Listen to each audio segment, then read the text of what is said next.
Ooh.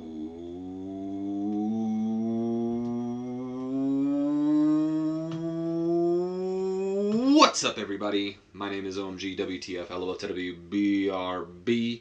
Welcome back to more Total Extreme Wrestling 2016. We are doing the Local to Global Challenge.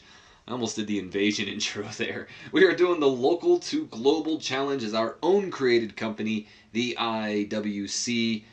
And we are about to end year one, 1970, our first year in the business. Yeah, the business. First year in the business, and we are going to crown our first ever champion in the IWC tonight, the IWC Regional Champion.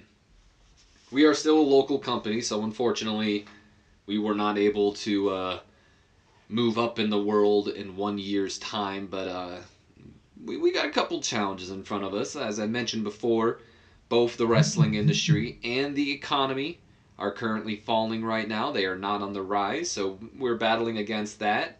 Doesn't help that we, started the industry, started our company, during those times, but hopefully soon it'll start, start moving up.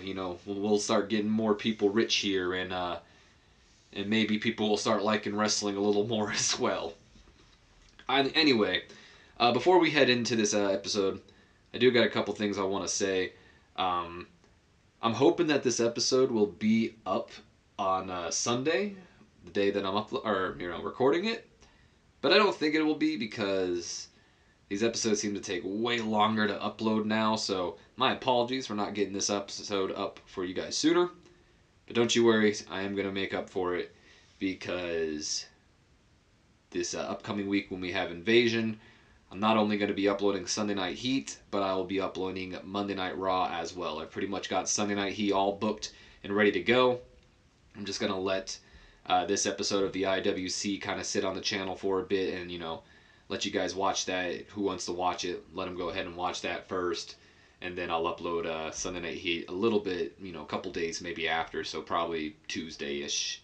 You'll see Sunday Night Heat, and then I'll be working on Monday Night Raw as well, and I'll get that up for you guys as soon as possible as well. So I'm trying to follow this schedule as best as I can, with Memorial Weekend being kind of by the way, it's Memorial Weekend if you didn't know, if anyone in the future or whatever.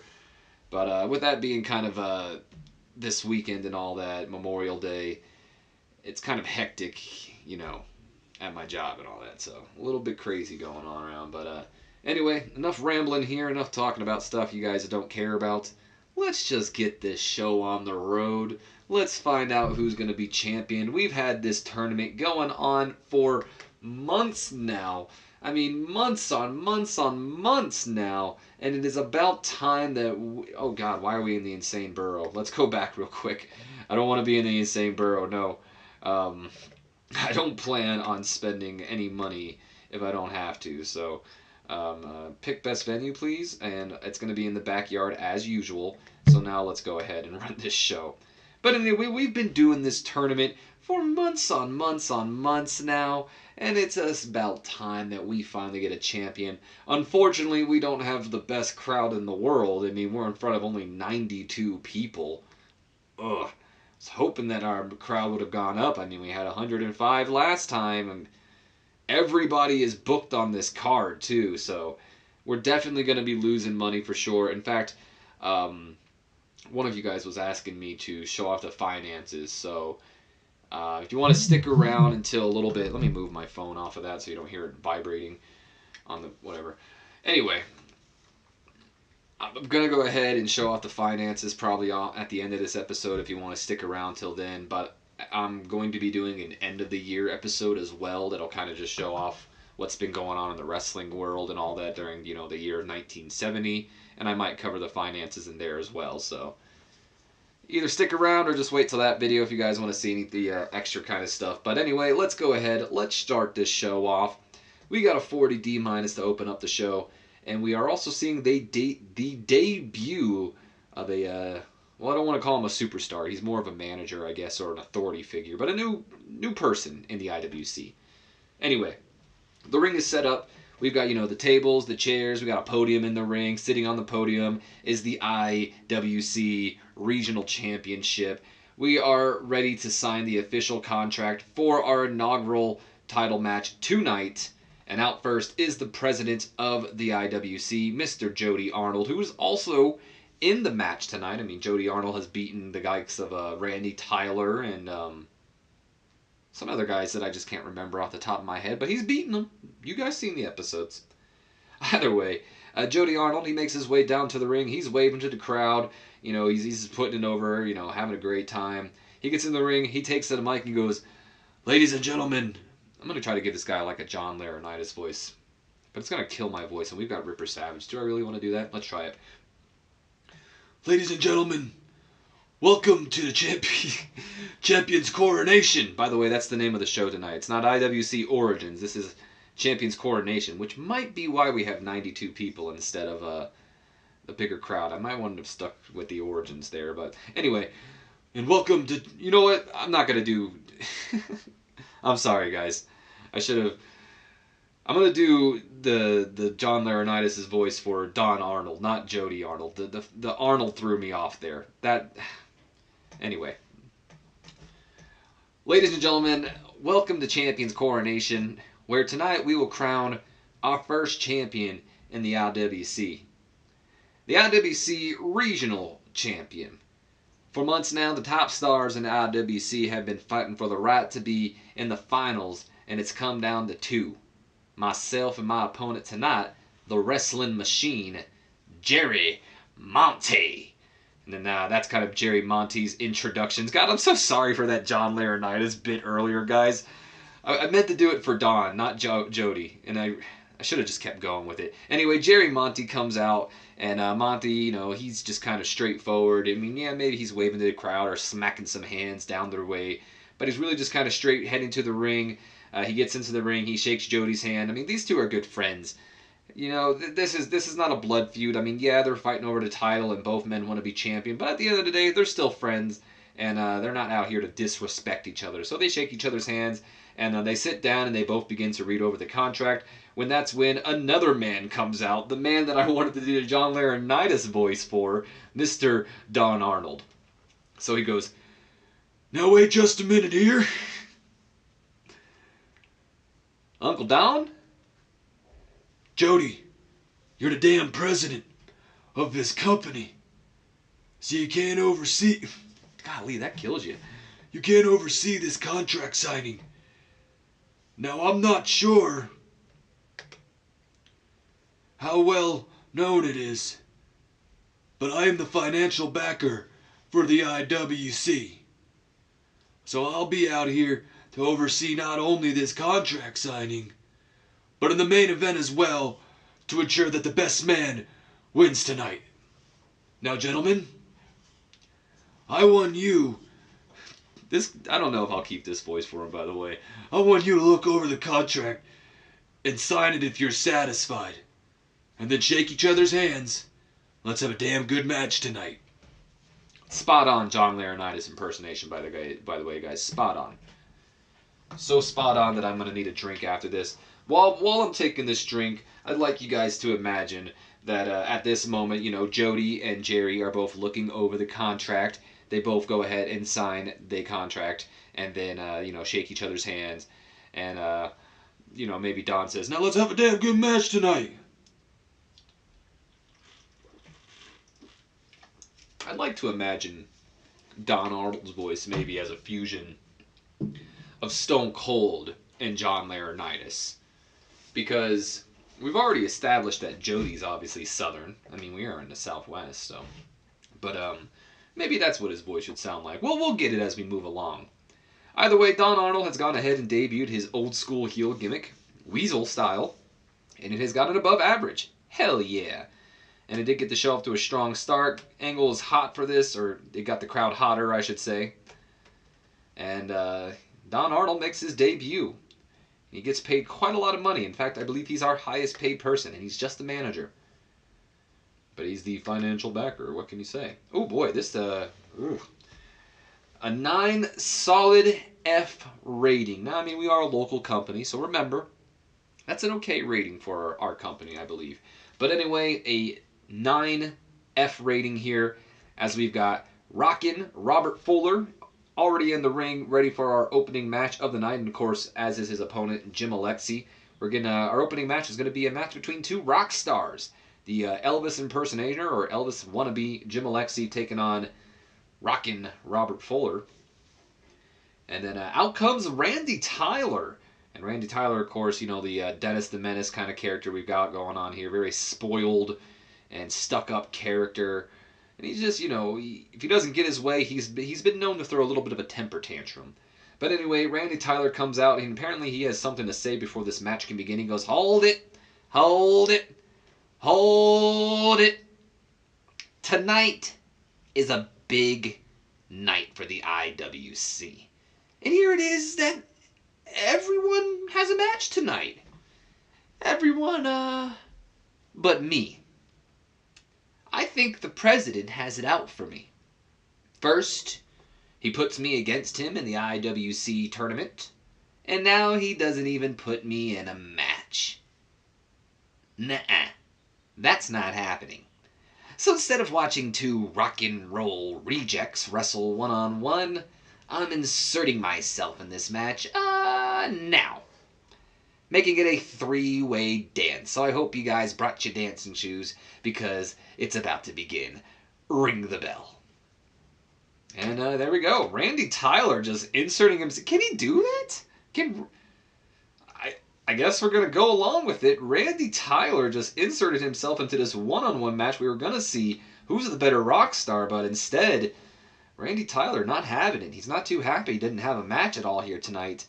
And here we go. I believe this is our first ever triple threat three-way dance match. Call it what you want. Either way, 31 E+ rating for our opening match here tonight. And we have a decent matchup. Randy Tyler does it. Randy Tyler pulls out the victory, beating Rockin', Robert Fuller, and Jim Alexei in a three-way dance in 9 minutes 58 seconds by illegally using the ropes for leverage while pinning Rockin' Robert. Why do I always want to say Rockin' Rupert or Rockin' like Rupert Fuller? Like putting so much emphasis on the O, you know? Anyway, Rockin' Robert Fuller. And he had a cheat to win here. I'd imagine that maybe Robert Fuller maybe pulling out the victory and about to beat Jim Alexei, and then Randy Tyler rolling him up for a quick pin, and then putting his feet on the leverage there, or putting his feet on the leverage, putting his feet on the rope there to gain the leverage and pull out the victory here tonight. This match did get the crowd hotter, so that's pretty good. Rockin' Robert Fuller with a in-ring performance of a 27. He was the worst of everybody. Ugh, I hope you guys don't hear that wind. That's giving me goosebumps. I'm in my shed right now, so I don't know if you guys noticed. There's like a different audio quality, but like the wind was like having the tree like scratch at the top, and it gave me goosebumps. Sorry guys, I went off on a little bit of a tangent there as well. But either way, Rockin' Robert Fuller in-ring performance of a 27, only 1 point worse than Jim Alexei here at a 28 in-ring performance, and of course Randy Tyler led this match here with that 31 in-ring performance, which gave us our 31 match rating, I guess.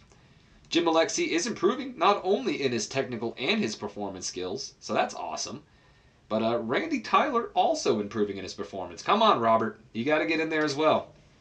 We got to get everyone improvement. Isn't that kind of creepy how they both have just like a random hand? I know it's like a tag team partner or something, but anyway. Moving on, we go to an 18 E- rating, as we got Guillotine Gordon in the back, and apparently he's got some final words for Jimmy Snuka. Jimmy Snuka, I've warned you once. Hell, I've warned you twice. I think I've been a generous guy. My fuse is only so long, Jimmy, and I'm about to blow. Just remember, when I'm bashing that pretty face in tonight, that all this is your fault. Shut up, dogs. I don't know if they heard me. Anyway, this did lose heat for the feud, but whatever. You win some, you lose some. They just need to get over more than anything. We then go into a six-man tag match here. 38 D- rating. I really just kind of threw everyone together here that didn't have a match. 38 D- rating here. We have a decent matchup here as Frank Dalton and Russian Roulette go over the team of Dino Bravo, Cousin Slim, and George Holtz in 12 minutes 15 seconds after Alex the Butcher defeated George Holtz with a bear hug submission hold. Squeezed the life out of the... he kind of looks like a circus man. That's what his gimmick should be. I think he's just got a very generic gimmick. Anyway, in terms of in-ring work, of course, the Butcher was head and shoulders above everybody else. He's pretty much our top wrestler at this moment. George Holtz apparently really off his game. Come on, George, I haven't used you in months. You get mad at me because I haven't used you, and then I use you, and you're off your game. What's the deal, dude? Frank Dalton with an in-ring performance of a 34. Alexis Smirnoff with a 38. And Alex the Butcher with an in-ring performance of a 48. Good lord, 10 points better than his partner. George Holtz with a 26 in-ring performance, so despite being off his game, he still outperformed Cousin Slim, who had a 24 in-ring performance and is considered more popular. Slim's not the best in the ring, as I can tell. And Dino Bravo, the best on his team, with a 37 in-ring performance. No worker improvements, unfortunately. Oh! Apparently, Dino Bravo very angry after this match, and you can see that he's visibly angry. Frank Dalton almost injuring him there with a botched move. Frank, you better watch yourself. We're going to have some heat between them, I believe, now. Oh, God, guys. I'm being told we're going backstage now to hear from everybody's favorite wrestler, Ripper Savage. I'm going to take a drink before we hear from him. Okay. On the last show in 1970, Ripper gave to Don a fat knot on the forehead. Today's the day, soldier. The Savage Slaughterhouse has stayed open late this holiday season, and Sherry or no Sherry, the Slaughterhouse Savage is giving you a beatdown, Captain America. I don't care if your war buddies gave you a Savage nickname, because after tonight, there's only going to be one Savage left in the IWC.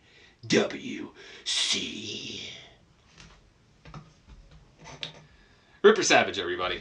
I have a feeling that won't be the last we hear from him tonight. We then go on to a 26 solid E rating here, as we have a bout that had a decent reaction from the crowd, but subpar wrestling to it, as superstar Jimmy Snuka pulls out the victory over Guillotine Gordon. So despite all the trash that Guillotine Gordon has been throwing Jimmy Snuka's way, telling him, don't show your face in the IWC, where I'm going to bash it in, the superstar pulls out the clean victory here tonight. No quick roll-ups, no nothing. Hits the superstar, no, we gotta rename that. That's not the Superfly Splash. We don't know who's that. No. Superstar Splash. Hitting the Superstar Splash after 8 minutes, 26 seconds, and gets the pinfall over good old Guillotine Gordon here tonight. Now, they say Jimmy Snuka is not suited to his gimmick. I tend to agree. Not a degree? Apparently, I didn't get my degree. If you agree. Anyway, I tend to disagree with that. I think Jimmy Snuka is the perfect hippie, but whatever. Anyway, superstar Jimmy Snuka with an in-ring performance of a 28, 1 point less than Guillotine Gordon's 29. By the way, Guillotine Gordon, very popular backstage. He's got a lot of friends here in the IWC. Oh, look at that! Guillotine Gordon improving in his technical skills as well. Good on you, Guillotine. Good on you. We then move to a 21 E- rating here, as Guillotine Gordon not too happy with losing. And I'd imagine, while Jimmy Snuka, he's still celebrating. Gordon's finally, maybe not gained his consciousness, but maybe, finally able to get back to his feet or whatnot. And he goes right after Jimmy Snuka, attacking him from behind and just beating down.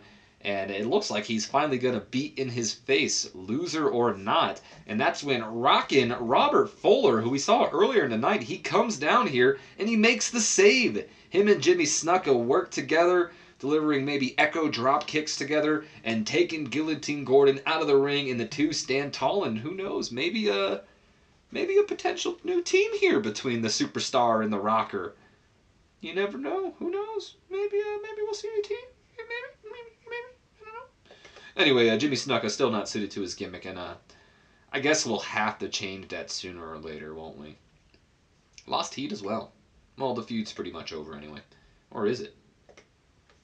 30 E+ rating as we're now going back to Baron von Highsinger, who also apparently has some final words for his opponent tonight, Mr. Roop. So back to Mr. Von Highsinger now. Well, tonight is the night. You get what you've been asking for, Mr. Roop. But you should be very careful what you wish for, Mr. Roop, because I'm going to make a Zeppo out of you tonight, and my Russians will make sure of it. And that's when Alex the Butcher speaks up once again, and he goes, "No." What do you mean, no? You do this alone. Oh, great. Here we go with the alone stuff again. You can't be serious. Come on, you too, Alexis? And that's when both Alex the Butcher and Alexis Smirnoff, Russian Roulette, walk off without Baron von Highsinger, and you can hear him even going, "Come on, you guys, where are you going?" And it seems like the Baron might be walking into this match alone without backup. Oh, Mr. Bobrucz's going to have his way with him.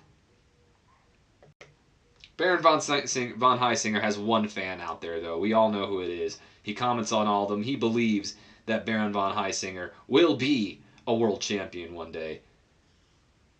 We don't have a world championship yet, though, so maybe he'll be the regional champion one day.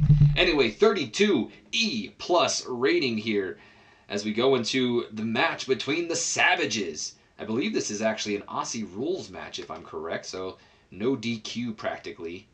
They did have the wild brawl. It's not telling me. Where the hell would it say it? Segment. Oh, yeah, there it is. 1v1 Aussie Rules. Okay. So, in a bout that had good heat and decent wrestling to it, Ripper Savage does it. The Savage Slaughterhouse goes over Don Savage in 17 minutes, 57 seconds. These boys went the long haul today, and you could tell because both men were visibly tired. And, apparently it went on too long. Well, that's my bad. That's my bad. Either way, though, I don't know why I did that. 17 minutes is a long time for a wild brawl match. I don't know why I did that. Huh. Even now I'm looking back at it like that was a stupid move. But either way, both superstars were visibly tired in the match, but Ripper Savage able to pull out the victory even without Miss Sherry. The Savage Slaughterhouse proves that there is only one Savage in the IWC, and it is of the Ripper variety. Like we said, it was already too long, though, apparently. Ripper Savage with an in-ring performance of a 29. Don Savage with a 34. So this match could have potentially been better, and who knows, maybe we won't see the last between these two. But it was a straight pinfall. No, nothing I don't believe so. No dirty finishes or anything. But then again, it was a wild brawl. There was no DQ, so who knows? Maybe Ripper did pull out something. 45 solid D rating as we're now backstage with Jody Arnold, who is getting ready for the main event, while his Uncle Don starts to give him a pep talk, the financial backer of the IWC, apparently. This is what we've been talking about, Jody. I've been telling you. Oh, God, this one's harder to do. I've been telling you since you were a boy that I would lead you to a championship glory. And here we are. All these other guys denied us. And I told them that they'd regret it. And now here we are with our own company. And Jody speaks up, the president. He says, "Calm down, Uncle Don. I'm not champion yet." And Don Arnold actually... Oh, maybe get a better smack than that. Come on. There we go. Ooh, okay.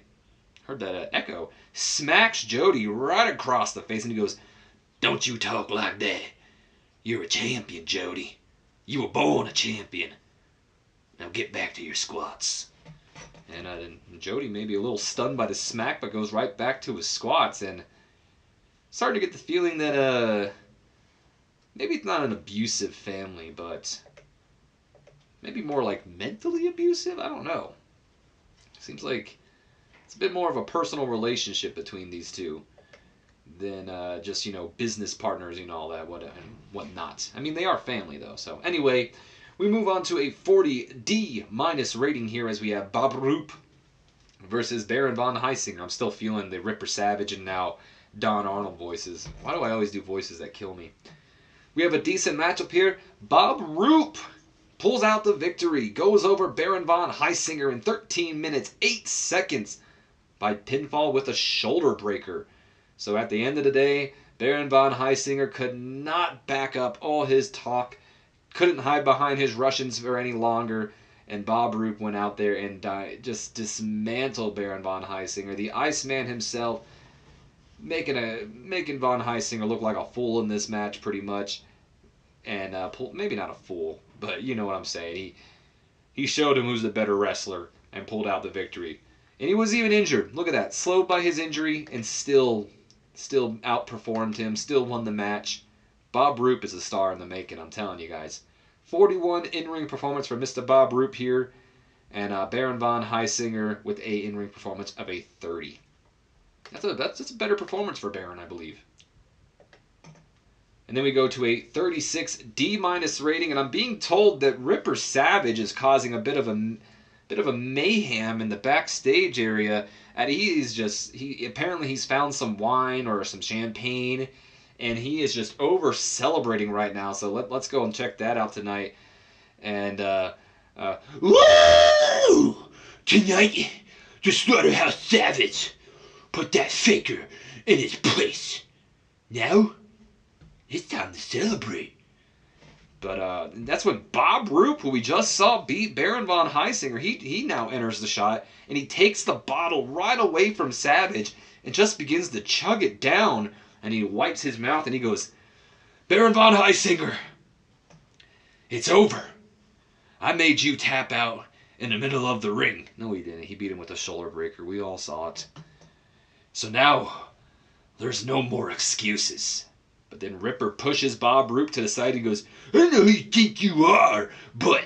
But then Roop just interrupts and he goes, "I'm Roop, and you better put some damn respect on my name." And then Roop with a slap right across the face of Ripper Savage. And he just walks off with the bottle of his own. Well, not with the bottle of his own, but with the bottle he took from Ripper, leaving Ripper Savage just stunned there. And I get the feeling that the Savage Slaughterhouse isn't going to take too kindly to the Iceman coming in and smacking him across the face and taking his bottle that might have costed him a pretty penny. Let's be honest, he didn't pay for it. He's only here for the free meals. All right, ladies and gentlemen, it is time for the main event. With a 44 solid D rating, we have a bout that had good heat and decent wrestling to it. Jody Arnold, the president of the IWC, defeats Jerry Monte in 22 minutes 50 seconds by pinfall with a backbreaker. But what? After Don Arnold interfered?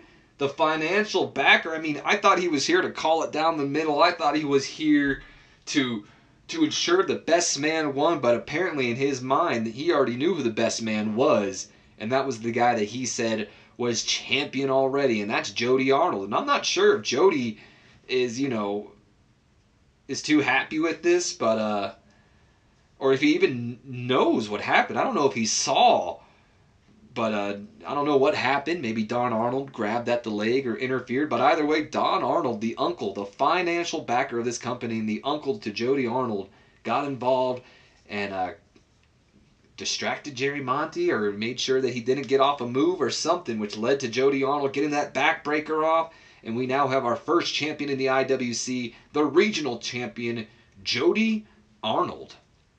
And I've got to tell you guys, it'll be interesting to see where this goes, because I'm going to give you guys a little bit of an insight here. The way I want to kind of book this in the future is kind of like Don Arnold kind of like slowly getting into the mind of Jody, like, no, what happened out there wasn't cheating. It was ensuring that the right man won, things like that. And we'll see it unfold in the coming year. But either way, Jody Arnold, the first champion in the IWC. Don Arnold doing some good work ringside. I mean, of course he did. He freaking costed the match. Jerry, Monte, and Jody Arnold apparently have pretty good chemistry fighting each other. That's good to know, considering these probably are going to be one of our first feuds. Jerry, Monte, and Jody Arnold, both with a 44 in-ring performance, which led to the 44 D-rated match. I mean, come on, guys. This was the best match we probably could have had between these two. And then we ended off with a 42 solid D rating as Jody Arnold, oblivious to really what happened, is celebrating with his Uncle Don, and Jerry Monte kind of looks on because he knows what happened. But he might not know that Jody doesn't know what happened. So either way, we go ahead, we end off the show, and we get a 40 D- rating. What? I thought I had a match that was storytelling. Okay, whatever. I thought that was the main event, but I might have been wrong. Anyway, apparently we still increased our popularity, so I'm not complaining. But the crowd was disappointed they didn't get any matches that had a storytelling match. Whatever. And we still increased our popularity. 40 D- rating. Of course, we're going to give Jody and Jerry the thing. And I think I'm going to tell Roop again, because Roop just kills it out there, guys. He just kills it. So let's go ahead. Jody, give him some. You know what? No, we're going to. We're just gonna. We're gonna praise them all. Praise them all because they all did good tonight.